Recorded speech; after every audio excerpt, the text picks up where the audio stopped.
ইনসুলিনের বিপরীত হরমোন কোনটি? উত্তরটা হবে গ্লুকাগন। কোয়েশ্চেন নাম্বার 24, কোন হরমোনের অভাবে ক্রেটিনিজম রোগ হয়? আনসারটা হবে থাইরক্সিন হরমোনের অভাবে ক্রেটিনিজম রোগ হয়। কোয়েশ্চেন নাম্বার 25, দুটি মিশ্র গ্রন্থির উদাহরণ দাও, প্রশ্ন করেছে। এখানে উত্তর হবে অগ্নাশয় গ্রন্থি ও ডিম্বাশয়। কোয়েশ্চেন নাম্বার 26, প্রাণীদেহের ভৌত সমন্বয়ককে? আনসারটা হবে হরমোন। কোয়েশ্চেন নাম্বার 27, জীবের উত্তেজনায় সাড়া দেওয়ার ধর্মকে কী বলা হয়? আনসারটা হবে উত্তেজিতা। কোয়েশ্চেন নাম্বার 28, সিএনএস এর সম্পূর্ণ নাম কি? Central nervous system. Question number 29, বিভাজন ক্ষমতাহীন একটি প্রাণীকোষের উদাহরণ দাও। আনসারটা হবে স্নায়ুকোষ বা নিউরন। 30, স্নায়ুকোষের মৃত্যুর পর তার স্থান কে দখল করে থাকে?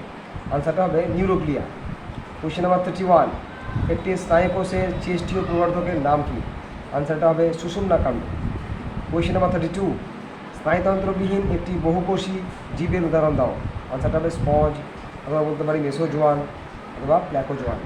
কোয়েশ্চেন নাম্বার 33, দুটি মিশ্র স্নায়ুর উদাহরণ দাও। আনসারটা হবে সপ্তম করোটি স্নায়ু বা ফেসিয়াল নার্ভ, বা বলতে পারি আমরা দশম করোটি স্নায়ু বা ভেগাস নার্ভ। দুটো পাচ্ছি, এটা হচ্ছে ফেসিয়াল নার্ভ, ভেগাস নার্ভ।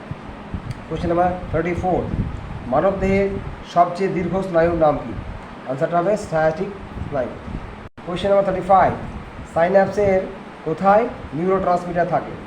আনসারটা হবে সাইন্যাপটিক ভেসিকল থেকে নিঃসৃত হয় এবং সাইন্যাপসিস কী বললাম, সাইন্যাপটিক ভেসিকল থেকে নিঃসৃত হয় এবং সাইন্যাপটিক ক্লেফটের রিসেপ্টর কর্তৃক গৃহীত হয়। আচ্ছা, এই অংশতে নিউরোট্রান্সমিটার থাকে।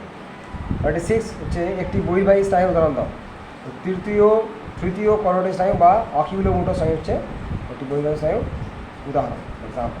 কোয়েশ্চেন নাম্বার 37, সিএসএফ কোথায় থাকে?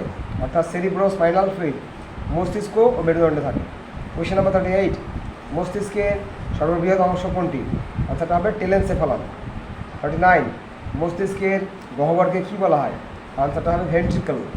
কোয়েশ্চেন নাম্বার 40, লঘু মস্তিষ্কের গোলার্ধদ্বয়ের সংযোগ কোনটি? আনসারটা হবে কর্পাস ক্যালোসাম। নিকট বিন্দু কী?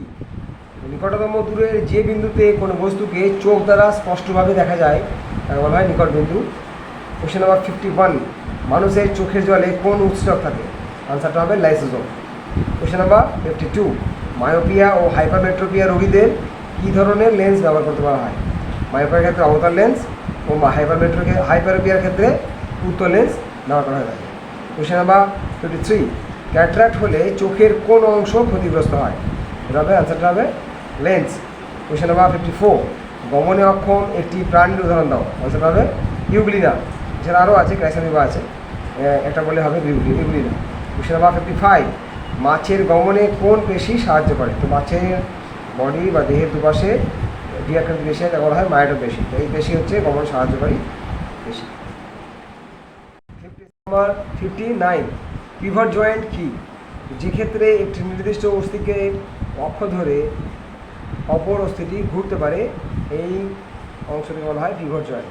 কোয়েশ্চেন নাম্বার 60, মানুষের অস্থিসন্ধিতে উপস্থিত তরল পদার্থটির নাম কি? আনসারটা হবে সাইনোভিয়াল তরল বা synovial soup. Question number 61, hinge joint কোথায় অবস্থিত? আনসারটা হবে হাঁটুর অস্থিসন্ধি বলা হয় হিঞ্জ জয়েন্ট।